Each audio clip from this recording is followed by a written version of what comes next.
ಹಾ. ಮನುಷ್ಯನಿಗೆ ಚಮತ್ಕಾರಗಳು ಬೇಕು. ಹ್ಮ್. ನಾವು ಬಾಬಾಗಳ ಬಗ್ಗೆ ಎದಕ್ ಹೋಗ್ತೀವಿ ಹೇಳಿ? ಹಾ. ಅವ್ನು ಹೀಗ್ ಮಾಡ್ಬಿಟ್ಟು ಏನೋ ತೆಗಿತಾನೆ ನಿಮ್ ಮುಂದೆ, ಓ ವಾವ್ ಅಂತೇವೆ, Correct. ಇದೆಷ್ಟು ದೊಡ್ಡ ಚಮತ್ಕಾರ ಅಂತೀವಿ ನೋಡಿ. ಹ್ಮ್. ಒಂದ್ಸರ್ತಿ ನಾವು ಯೋದ್ರ ನನಗೆ ಹಾಸ್ಯಾಸ್ಪದ ಅಂತ ಅನ್ಸುತ್ತೆ. ಈಗ ನಾನು ಹೀಗ್ ಮಾಡ್ಬಿಟ್ಟು ಏನೋ ತೆಗಿತಾನೆ ಅಂತ ಇಟ್ಕೊಳ್ಳಿ ಗಾಳಿಯಿಂದ Okay. ಅಂತ ಮಾಡಿ ಏನೋ ತೋರಿಸ್ತಾನೆ. ಹಾ. ಓ ಬಾಬಾಜಿ ಆಪ್ನೆ ಕ್ಯಾ ಏನ್ ಮಾಡಿದೀರಾ ಸರ್, ಹೇಗ್ ತೆಗ್ದಿ, ದೊಡ್ಡ ಜಾದು ಅನ್ಸುತ್ತೆ, ಮ್ಯಾಜಿಕ್ ಅನ್ಸ್ತಾ ಇದೆ ಅಲ್ವಾ? ಹ್ಮ್. ನಾನಂತ ಇದೀನಿ, ಇದು ಏನು ಮಾಡ್ದೇನೆ ಇಷ್ಟು ದೊಡ್ಡ ಬ್ರಹ್ಮಾಂಡನ ಸೃಷ್ಟಿ ಮಾಡಿದಾನೆ 14 ಬಿಲಿಯನ್ ವರ್ಷ ಮುಂಚೆ. ಹಾ. ಅದಕ್ಕಿಂತ ದೊಡ್ಡ ಮ್ಯಾಜಿಕ್ ಇದು ಅಲ್ವಾ? ಕರೆಕ್ಟ್. ತಿಳಿತಾ ಇದೆನಾ? ಆ ಬೀಜದಿಂದ ಒಂದ್ ಮರ ಬಂದಿದೆ. ಎಂತ ಮರ ಅದು ಗೊತ್ತಾ? ಆಲದ ಮರ ನೋಡ್ತೀವಲ್ವಾ ನಾವು, ಹೇಗಿರುತ್ತೆ ನೋಡಿದ್ರೆ ಅಗಾಧ, ಅದ್ರ ಮುಂದೆ ನಾವೇನು ಇಲ್ಲ ಅನ್ಸುತ್ತೆ. ಎಲ್ಲಿಂದ ಬಂದಿದೆ ಅದು ಆಲದ ಮರ? ಚಿಕ್ಕ ಬೀಜ ಇಷ್ಟೇ. ಅದು ನಮ್ಗೆ ಮ್ಯಾಜಿಕ್ ಅನ್ಸಲ್ವಾ? ಒಣಗೋಗಿರೋ ಭೂಮಿ ಮೇಲೆ ಮಳೆ ನೀರ್ ಬರುತ್ತೆ, ಹಸಿರು ಹುಲ್ ಚಿಗಿಯುತ್ತೆ ಅಲ್ಲಿ, ಅದು ಮ್ಯಾಜಿಕ್ ಅನ್ಸಲ್ವಾ? ಮನುಷ್ಯನಿಗೆ ಇದೆಲ್ಲ ಚಮತ್ಕಾರ ಅನ್ಸಲ್ಲ, ಇದು ಅಜ್ಞಾನ. ನಾವು ಕಣ್ ತೆರೆದು ಕಾಮನ್ ಸೆನ್ಸ್ ಇಂದ ಯೋಚಿಸಿದ್ರೆ ಇಷ್ಟೆಲ್ಲ ಚಮತ್ಕಾರ ನಮ್ಮ ಮುಂದೆ ಇದೆ. ಆ ಸೂರ್ಯ ಕರೆಕ್ಟ್ ಟೈಮಿಗೆ ಬರ್ತಾನೆ ಹೋಗ್ತಾನೆ. ನೀವು ಬೇಕಾದ್ರೆ ಗೂಗಲ್ ಅಲ್ಲಿ ಹಾಕಿ ನೋಡಿ, ಸನ್ರೈಸ್ ಟೈಮ್ ಟುಡೇ ಅಂದ್ರೆ ಹೇಳುತ್ತೆ ಯಾವ ಟೈಮಿಗೆ ಬರ್ತಾನೆ, ಯಾವ ಟೈಮಿಗೆ ಸೂರ್ಯಾಸ್ತ ಅಂತ ಹೇಳುತ್ತೆ. ಅದೇ ಟೈಮ್ಗೆ ಆಗುತ್ತೆ ಸೂರ್ಯಾಸ್ತ ಆಗುತ್ತೆ. ಸೂರ್ಯ ಹುಟ್ಟೋದು ಅಂದ್ರೆ ಸೂರ್ಯ ಹುಟ್ಟೋದಂತೀವಿ ನಾವು, ಅದು ನಮ್ಗೆ ಕಾಣಿಸ್ತಾನೆ. ಇದೆಲ್ಲ ಮ್ಯಾಥಮೆಟಿಕಲ್ ಎಲ್ಲ ಕ್ಯಾಲ್ಕುಲೇಟೆಡ್ ಇದೆ. ಅದು ನಮ್ ಚಮತ್ಕಾರ ಅನ್ಸಲ್ವಾ? ಸೂರ್ಯಗ್ರಹಣ ಆದಾಗೆ ಅದ್ರ ಟೈಮ್ ಹೇಳ್ತಾರೆ, ಯಾವತ್ತಾಗೋದಿದೆ ಹೇಗೆ ಅಂತ. ಕರೆಕ್ಟ್ ಟೈಮಿಗೆ ಸೂರ್ಯಗ್ರಹಣ ಆಗುತ್ತೆ, ಅದು ನಮ್ ಚಮತ್ಕಾರ ಅನ್ಸಲ್ಲ. ಯಾರೋ ಹೀಗ್ ಮಾಡ್ಬಿಟ್ಟು ತಗೊಂಡಂತ ಅವ್ನಿಗೆ ಚಮತ್ಕಾರ ಅನ್ಸುತ್ತಂತೆ. ಯಾರೋ ಎಲ್ಲೋ ಒಂದು ಟೆಂಗ್ ಹೊಡೆದ್ಬಿಟ್ಟು ಅದರಿಂದ ಏನೋ ನೀರ್ ಕುಡಿಸಂತೆ ನಿಮ್ಗೆ, ಅದ್ರಲ್ಲಿ ಕೆಂಪ್ ಕಲರ್ ಬಂತಂತೆ, ಅದು ನಮ್ ಚಮತ್ಕಾರ ಅನ್ಸುತ್ತೆ. ಸೊ ಇವೆಲ್ಲ ನಮ್ಗೆ ಚಮತ್ಕಾರ ಅನ್ಸುತ್ತೆ. ಈ ಸೃಷ್ಟಿಯ ಅಗಾಧತೆ ನೋಡಿದ್ರೆ ನಮ್ಗೆ ಚಮತ್ಕಾರ ಅನ್ಸ್ತಾ ಇಲ್ಲ ಅಂದ್ರೆ ನಮ್ಗಿಂತ ದೊಡ್ಡ ಪೆದ್ರು ಯಾರು ಇಲ್ಲ. ಕರೆಕ್ಟ್. ನೋಡ್ಬೇಕು, ಸ್ವಲ್ಪ ನಾವು ಕಣ್ಬಿಟ್ಟು ನೋಡ್ಬೇಕು. ನಾವು ಹೊರಗೆ ಹೋಗ್ಬಿಟ್ಟು ನೋಡೋದಿಲ್ಲ. ಇಲ್ಲೆಲ್ಲೂ ಈಗ ನೋಡಿ ಸ್ಟುಡಿಯೋದಲ್ಲಿ ಇದ್ದೀವಿ, ಒಂದ್ ಗಿಡ ಮರ ಇಲ್ಲ ಅಂತಾನೆ ತಿಳ್ಕೊಳ್ಳಿ. ನಮ್ಮ ಚರ್ಮದ ಒಂದು ನಾವು ಅನಲೈಸ್ ಮಾಡಿದ್ರೆ, ಅಬ್ಸರ್ವ್ ಮಾಡಿದ್ರೆ ಹೇಗ್ ಭಗವಂತ ಮಾಡಿದ್ದಾನೆ, ನಮ್ಮ ಕಣ್ಣುಗಳನ್ನ ಹೇಗ್ ಮಾಡಿದ್ದಾನೆ. ಈ ಎಲ್ಲಾ ಕ್ಯಾಮ್ರಾಗಳಿವೆ, ಅದ್ರ ರೆಸೊಲ್ಯೂಷನ್ ಏನೋ ಇರ್ಬೋದು, ಆದ್ರೆ ಇದನ್ನ ಬೀಟ್ ಮಾಡಕ್ ಸಾಧ್ಯ ಇಲ್ಲ. ಇದು ಹೋಗ್ಬಿಟ್ರೆ ಆ ಕ್ಯಾಮ್ರಾನಲ್ಲಿ ಕೂತ್ಕೊಳ್ಳೋಕ್ ಸಾಧ್ಯ ಇಲ್ಲ. ಎಂತದ್ ಎಷ್ಟೇ ದುಡ್ಡಿರ್ಲಿ ಅವನಿಗೆ, ಈ ಕಣ್ಣು ಹೋದ್ರೆ ಇಂಥದೊಂದು ಕಣ್ಣಿನ ರಿಪ್ಲೇಸ್ಮೆಂಟ್ ಅವನಿಗೆ ಮತ್ತೆ ಸಿಗಲ್ಲ. ಬೇರೆ ಮನುಷ್ಯನ್ ಕಣ್ಣು ಹಚ್ತಾರೇನೋ ಗೊತ್ತಿಲ್ಲ ನನಗೆ, ಆದ್ರೆ ಬೇರೆ ಕ್ಯಾಮ್ರಾ ಅದನ್ನ ರಿಪ್ಲೇಸ್ ಮಾಡಕ್ ಸಾಧ್ಯ ಇಲ್ಲ. ಅದು ಬಿಡಿ, ಒಂದ್ ಹಲ್ಲು ಹೋಗುತ್ತೆ ನೋಡಿ, ಯಾಕಂದ್ರೆ ನಾನು ಕೂಡ್ಸ್ಕೊಂಡಿದ್ದೀನಿ. ಒಂದ್ ಹಲ್ಲು ಹೋದ್ರೆ ಇನ್ನೊಂದ್ ಫೇಕ್ ಹಲ್ಲು ಹಚ್ತಾರೆ ನಿಮ್ಗೆ, ಆ ಹಲ್ಲು ಕೂಡ ಆ ಹಲ್ಲು ಆಗಕ್ ಸಾಧ್ಯ ಇಲ್ಲ. ಸೊ ಇವೆಲ್ಲ ಹೇಗ್ ಬಂದು ನಮಗೆ?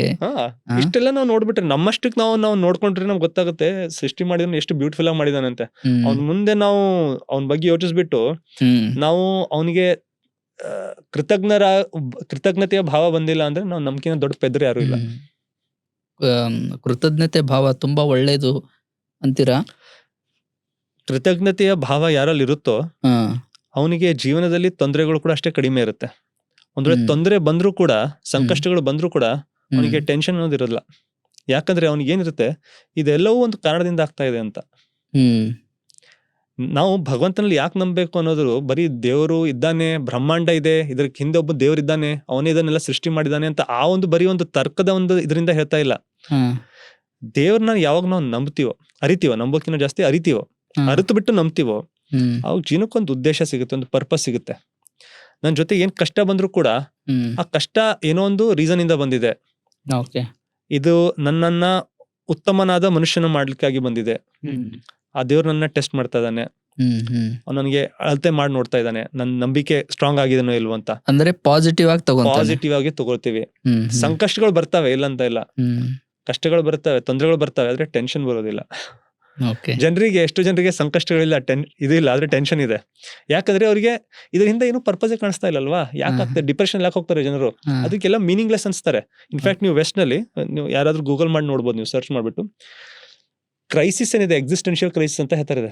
ನಾನು ಯಾಕಾದ್ರೂ ಇದ್ದೀನಿ, ಇದು ನೋಡಿ ನೀವು, ಯಾಕಾದ್ರೂ ಇದ್ದೀನಪ್ಪ ನಾನು ಅಂತ ಒಂದು ಇದಂತ, ಇದಕ್ಕೆ ಎಕ್ಸಿಸ್ಟೆನ್ಷಿಯಲ್ ಕ್ರೈಸಿಸ್ ಅಂತಾರೆ. ಈ ಒಂದು ಕಾಯಿಲೆಯಿಂದ ಜನರು ಬೆಳ್ತಾ ಇದ್ದಾರೆ. ನಾನು ಅವ್ರಿಗೆ ಕೀಳಾಗಿ ನೋಡ್ತಾ ಇಲ್ಲ, ನಾನು ಇರೋ ಪ್ರಾಬ್ಲಮ್ ಅನ್ನು ಇದ್ದಾಗ ಹೇಳ್ತಾ ಇದ್ದೀನಿ. ಯಾಕಿಲ್ಲ ಅಂದ್ರೆ ಎವ್ರಿಥಿಂಗ್ ಇಸ್ ಮೀನಿಂಗ್ಲೆಸ್, ಪರ್ಪಸ್ಲೆಸ್ನೆಸ್ ಏನಿದೆ ಅಲ್ವಾ, ಅದು ನನ್ನ ಪ್ರಕಾರ ಇವತ್ತಿನ ಒಂದು ಜನರೇಷನ್ ಎಲ್ಲಕ್ಕಿಂತ ದೊಡ್ಡ ಕಾಯಿಲೆ. ಅದಕ್ಕೆ ಇವಾಗ ತುಂಬಾ ಜನ ಡಿಪ್ರೆಷನ್, ಅದು ನಿಜ. ಅಂದ್ರೆ ಡಿಪ್ರೆಷನ್ ಅಂದ್ರೆ ನಾವು ಎಲ್ರಿಗೂ ಅದಕ್ಕೆ ಕ್ಲಿನಿಕಲ್ ಡಿಪ್ರೆಷನ್ ಅಂತ ಇದೆ, ಅವರು ಸ್ಪೆಷಲಿಸ್ಟ್ ಹತ್ರ ಹೋಗ್ಬೇಕು. ನಾವು ಯಾವ್ದೋ ಅಡ್ವೈಸ್ ಕೊಡ್ತಾ ಇಲ್ಲ, ಅದ್ರ ಬಗ್ಗೆ ಹೇಳ್ತಾ ಇಲ್ಲ ನಾನು. ಆದ್ರೆ ಇದು ಹುಟ್ಟೋದೆಲ್ಲಿ, ನಮ್ಮ ಜೀವನಕ್ಕೆ ಯಾವಾಗ ಅರ್ಥ ಇಲ್ವೋ ಅವಾಗ ಇದೆಲ್ಲ ಶುರು ಆಗುತ್ತೆ. ಯಾವಾಗ ನಿಮ್ ಜೀವನಕ್ಕೊಂದು ಅರ್ಥ ಇದೆನೋ, ನೀವು ಕೃತಜ್ಞ ಭಾವ ಇದೆನೋ, ನೀವೆಲ್ಲವನ್ನ ಪಾಸಿಟಿವ್ ಆಗಿ ನೋಡ್ತೀರಾ. ನಿಮ್ ಹತ್ರ ಕುಡಿಯೋಕೆ ಇದೊಂದು ಟೀ ಇದೆ ಅಂದ್ರೆ ನೀವು ಕೃತಜ್ಞತೆ ಭಾವದಿಂದ ನೋಡ್ತೀರಾ. ನನಗಿದು ಸಿಕ್ಕಿದೆ, ಎಷ್ಟು ಜನರಿಗೆ ಇದು ಸಿಗ್ತಾ ಇಲ್ಲ, ನನಗಿದು ಶರ್ಟ್ ಹಾಕೋಕ್ ಸಿಗ್ತಾ ಇದೆ, ಇದ್ರದ್ದು ಎಷ್ಟು ದುಡ್ಡಿದೆ ಅಲ್ವಾ, ಅಷ್ಟು ದುಡ್ಡದಲ್ಲಿ ಎಷ್ಟೋ ಜನ ಊಟ ಮಾಡ್ತಾರೆ ಒಂದ್ ತಿಂಗಳು. ಆ ಕೃತಜ್ಞತೆ ಭಾವ ಬರುತ್ತೆ. ಇಲ್ಲ ಅಂದ್ರೆ ನಾನು ಇದು ಬಿಟ್ಬಿಡಿ, ಅರ್ಮಾನಿ ಸೂಟ್ ಹಾಕೊಂಡ್ಬಿಟ್ರು ಕೃತಜ್ಞತೆ ಭಾವ ಬರೋದಿಲ್ಲ, ನನಗೆ ಎಂದು ಸಂತುಷ್ಟಿ ಅನ್ನೋದಿರಲ್ಲ ಜೀವನದಲ್ಲಿ. ದೇವರಲ್ಲಿರುವ ಅವನ ಬಗ್ಗೆ ಅರಿವು, ಅವನಲ್ಲಿರುವ ನಂಬಿಕೆ, ಅವನ ಬಗ್ಗೆ ಇರುವ ಕೃತಜ್ಞತೆಯ ಭಾವ ಮನುಷ್ಯನಿಗೆ ಎಲ್ಲವನ್ನು ಸಕಾರಾತ್ಮಕವಾಗಿ ನೋಡೋದ್ರಲ್ಲಿ ಮತ್ತೆ ಸಕಾರಾತ್ಮಕವಾಗಿ ತಗೋದ್ರಲ್ಲಿ ತುಂಬಾ ಹೆಲ್ಪ್ ಮಾಡುತ್ತೆ. ಇದರಿಂದ ಅವನ ಜೀವನ ಕೂಡ ತುಂಬಾ ಸುಗಮವಾಗುತ್ತೆ. ಸುಗಮ ಅಂದ್ರೆ ಕಷ್ಟ ಬರೋದಿಲ್ಲ ಅಂತಲ್ಲ, ಕಷ್ಟ ಇರುತ್ತೆ, ಆದ್ರೆ ಅದರ ಬೇಸರ ಇರಲ್ಲ, ಟೆನ್ಷನ್ ಇರಲ್ಲ.